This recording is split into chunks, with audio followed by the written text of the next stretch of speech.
You like my t-shirt? Can you see? You might not be able to see. It's kind of faded. Las Vegas with the skull. Badass.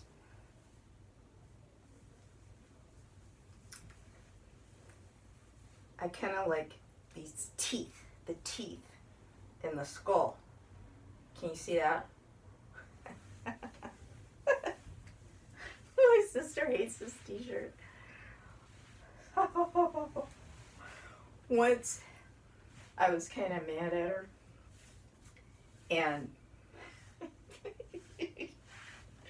she and I were supposed to meet for dinner, and she'd been away from the house all day, and I decided I was going to get even with her. And I wore this shirt to the steakhouse. I don't know why she thinks everybody's always staring at her. You know, she dresses like a little brown mouse. She acts like a little brown mouse. All she wants to do is just fade into the woodwork so she can just watch everybody and be devious. She's really good at strategy. That's why we have this incredible house. Anyway, I get to the restaurant, and the first thing she says to me is, "You're a mess." And she just kept saying that every 5 minutes the whole time we were eating. "You're a mess."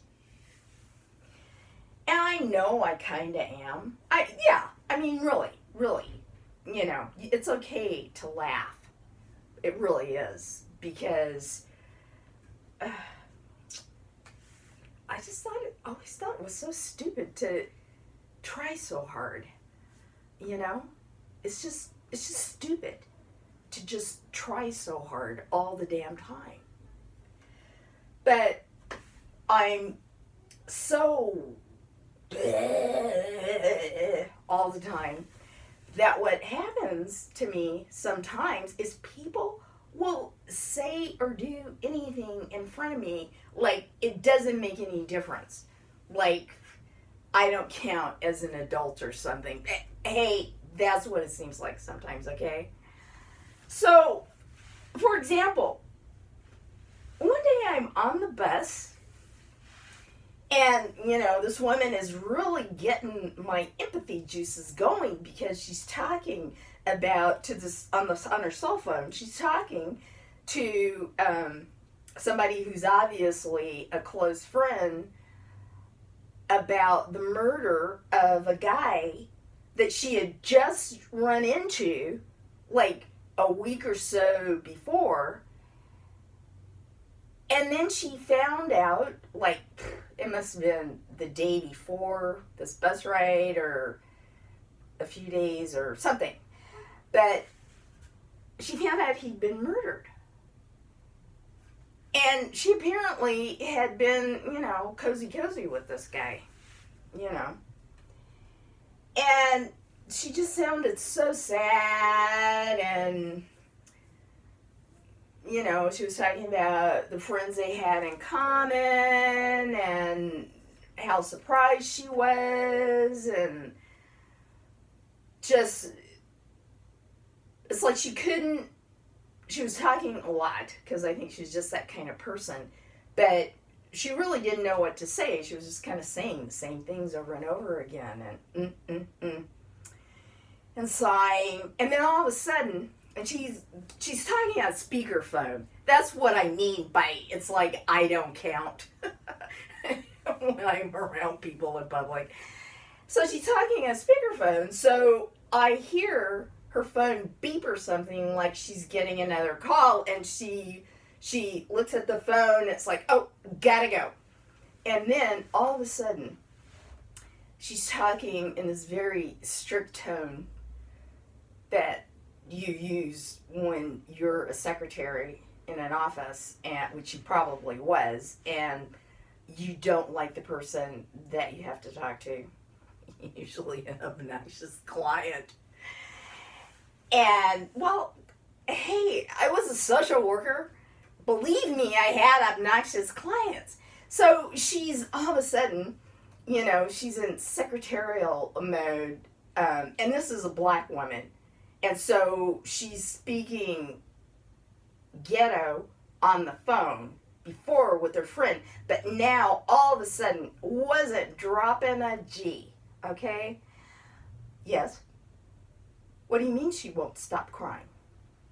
Well, tell her to stop.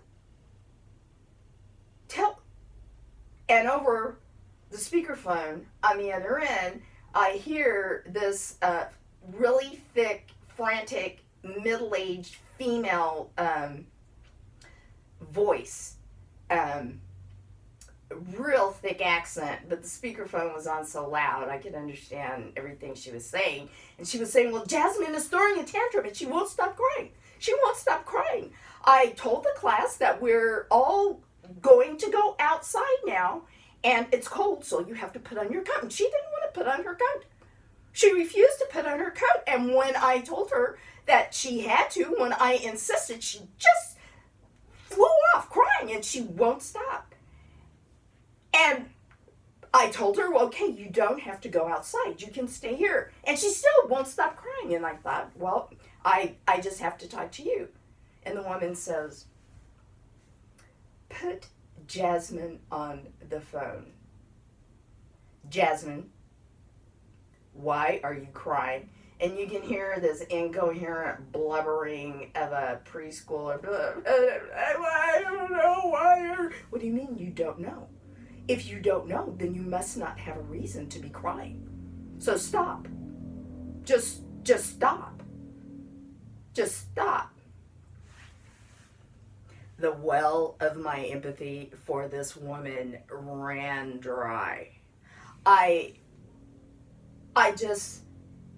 It was like she wasn't even listening to her daughter. It was like she just wanted her to shut up. And act right. And fit in. And you don't have to see me or talk to me more than once to know how that kind of thing sits with me, do you? Yeah.